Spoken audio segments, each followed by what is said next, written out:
All right. I'm going to read to you from the 13th verse of the 4th chapter of the book of Ruth. So Boaz took Ruth, and she became his wife. This is the end here. When they came together, the Lord made her conceive, and she bore a son. Then the women said to Naomi, "Blessed be the Lord, who has not left you this day without next of kin, and may his name be renowned in Israel. He shall be to you a restorer of life and a nourisher of your old age.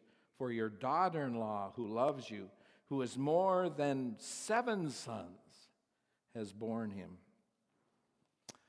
I had an epiphany this week. I don't know if you've ever had one of those. Sometimes things just all start to merge together and you get some insight, right? And sometimes it's my own insight, but today I think it comes from God for me. And it really starts with our dog. We have this dog named Piff, and she's a golden retriever. No, what is she?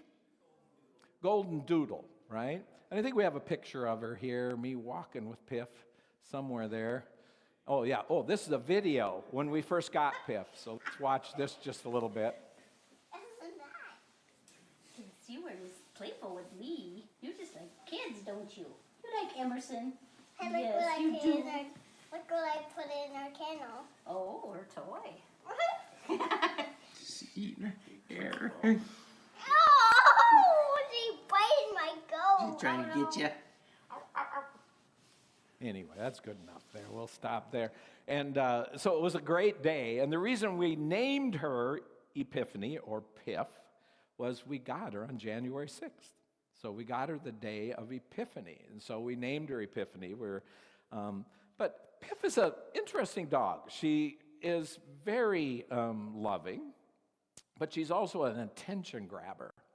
And so anytime two people are embracing or sitting next to each other, or anytime she feels love between two people, she's got to be in there. She just got to be in there. And if she can't get in there, she's right on top of you. There's just something about her. Cindy and I, when we get, a little like loving, like we want to sit together a little bit, we'll sit together, and immediately Piff is right there trying to get in there in between us. So I don't know what she's trying to do there, but what is that about her? She has this sense, I think, of love. She has this sense of what we kind of want to be, and she loves being right there in the middle of it.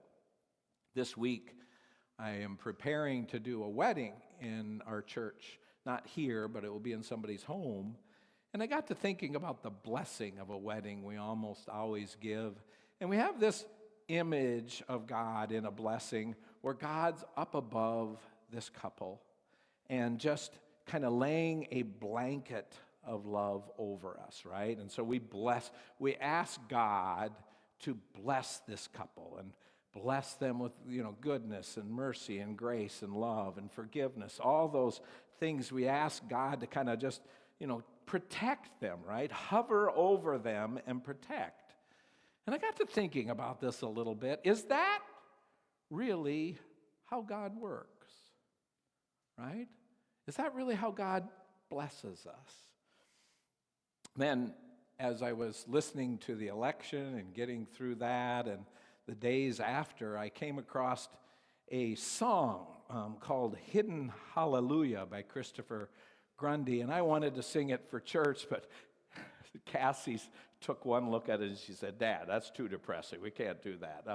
But it wasn't depressing. It had kind of a tough storyline at the beginning, but it ended with some beautiful words, and I want to just share them.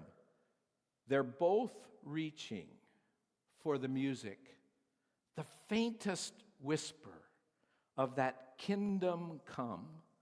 They're all reaching for that hidden hallelujah, straining hard to hear those bells of justice ring. And though it's bad as it can get, they're not giving up just yet, because it ain't over till the angels sing. And then he goes on, we're all reaching for the music, the faintest whisper of that word of grace. We're all reaching for that hidden hallelujah, straining hard to hear those bells of justice. And though your weeping lasts all night, joy will come in the morning light, because it ain't over till the angels sing. And I got to thinking about that. Maybe God isn't hovering over us, but maybe God is kind of like Piff. Maybe God is in between us, growing in between us. Maybe that hidden hallelujah is what we yearn for inside. We yearn to be connected with somebody else. And maybe it's the hidden hallelujah that is actually God working in our lives. Martin Buber is an incredible theologian, a Jewish theologian, and he has a book called I, Thou.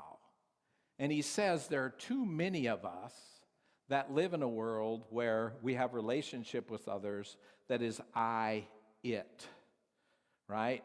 It's an object here. I've got Brad here. I know Brad a little bit, but I really just see him as a church member, and he's going to give money to us, so I have that relationship with him. And he has some friends that might give money to the church again, and so he's just, this isn't true, obviously. I want to know Brad more than that. But Brad becomes an object, just an object, just something I want to be in relationship because it will help me. I'm not interested in the I, thou. I am. But when we're in the I, it, you see, is all we really care is how that person might help us. They become like a power tool for us. And we get in relationship for them because of their power that we can use. That's I, it. And Martin Buber says, that's not our goal as human beings.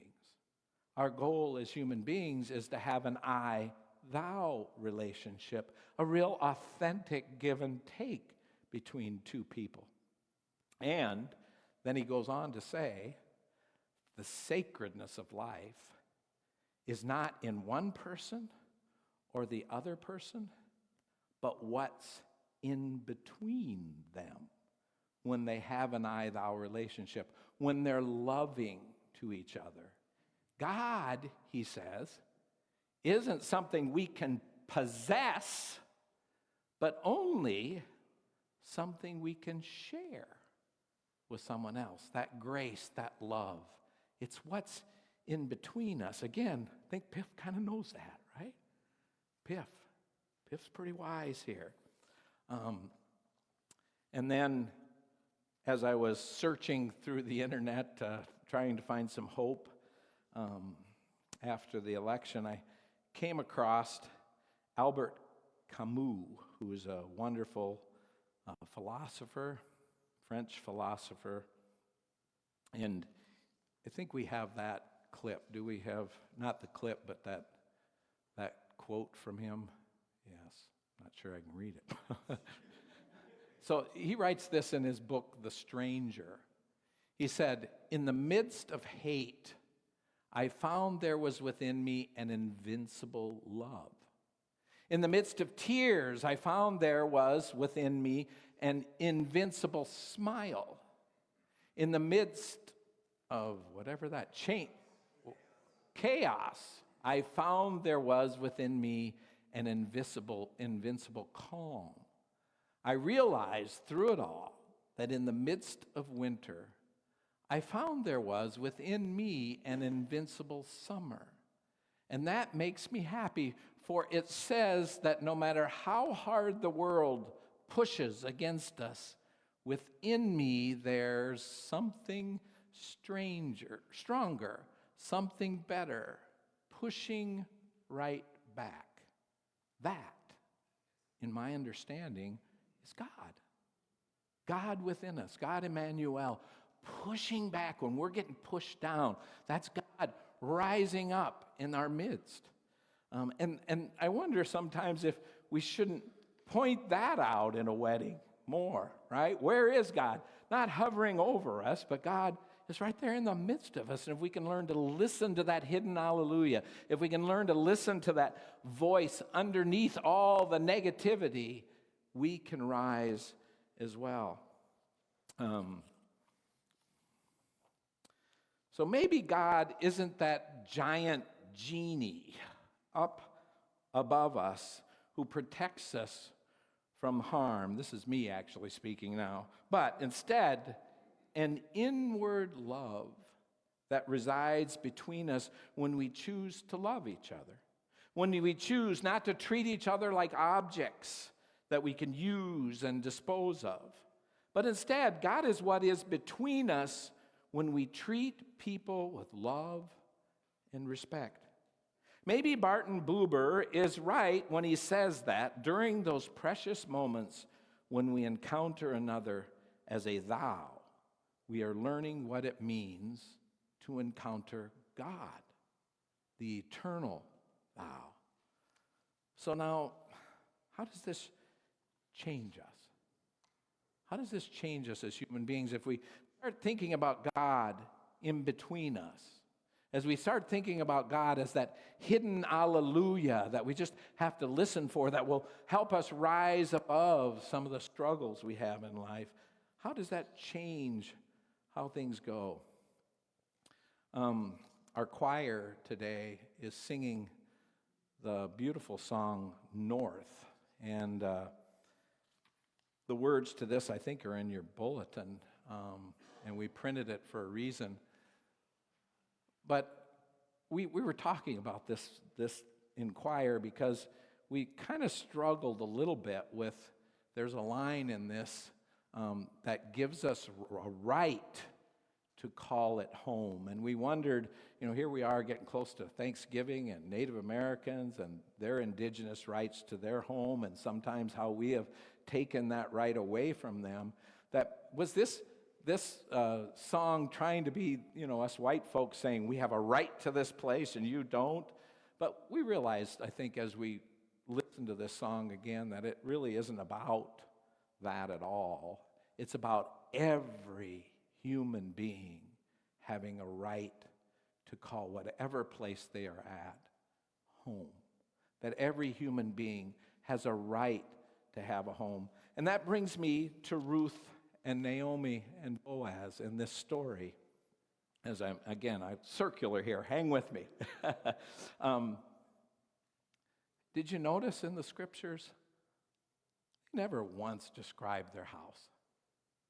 They never once describe where Boaz lived or what it looked like or what color the paint is or whether they had a couch or not, and how big their living room was or how much it cost them to redo their bathroom. It never says anything about that. I know a lot of us are going through some of that now, but it only talks, when this story talks about home, about Ruth, Naomi, and Boaz, and the love they have for each other.